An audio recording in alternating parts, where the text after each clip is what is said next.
Masalah-masalah rekrutmen di Indonesia, tingkat pengangguran tinggi. Seperti yang kita tahu, tingkat pengangguran di Indonesia cukup tinggi, terutama di pasar tenaga kerja tidak terampil. Meskipun berdasarkan data dari Badan Pusat Statistik kalau TPT atau tingkat pengangguran terbuka pada Agustus 2022 menunjukkan perbaikan dibanding Agustus 2021, yakni 6,49% atau 9,3 juta orang menjadi 5,86% atau 8,4 juta orang.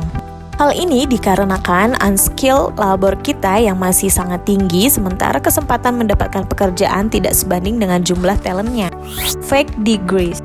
Fake degrees di sini bukan tentang ijazah palsu, melainkan mengenai kompetensi seseorang dengan tingkat pendidikannya yang tidak sebanding lurus. Dewasa ini terkadang kita akan menemukan karyawan yang memiliki gelar tinggi, jenjang magister, namun kompetensinya jauh dari degree. Baliknya, ada karyawan lulus SMA yang memiliki kompetensi lebih bagus dari lulusan S2. Oleh karena itu, ada beberapa perusahaan sekarang ini yang lebih fokus ke kompetensi daripada ke degree kandidat saat melakukan rekrutmen. Nah, kebanyakan relevansinya selalu berjalan positif antara degree dan kompetensi. Di Indonesia ini masih terdapat skill and talent gaps, bahkan talent war. Karena ada indikasi sangat kuat bahwa profesional Indonesia yang terampil, baik eksekutif tingkat menengah maupun tingkat senior sangat dibutuhkan oleh perusahaan. Tetapi ketersediaan skill talent ini tidak banyak di pasar tenaga kerja.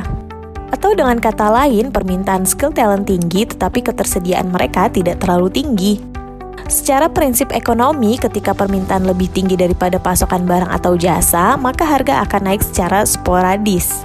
Nah, oleh karena itu, orang akan digaji lebih besar daripada yang seharusnya, dan perusahaan tidak punya pilihan selain melakukan hal itu.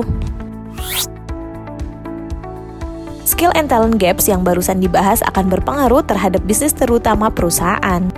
Karena biaya operasional seperti gaji dan beban perusahaan akan semakin naik, tetapi dari sisi keterampilan dan kinerja karyawan tidak ada kenaikan, dan pada akhirnya biaya rekrutmen menjadi meningkat, namun tidak berbanding lurus dengan peningkatan performa perusahaan.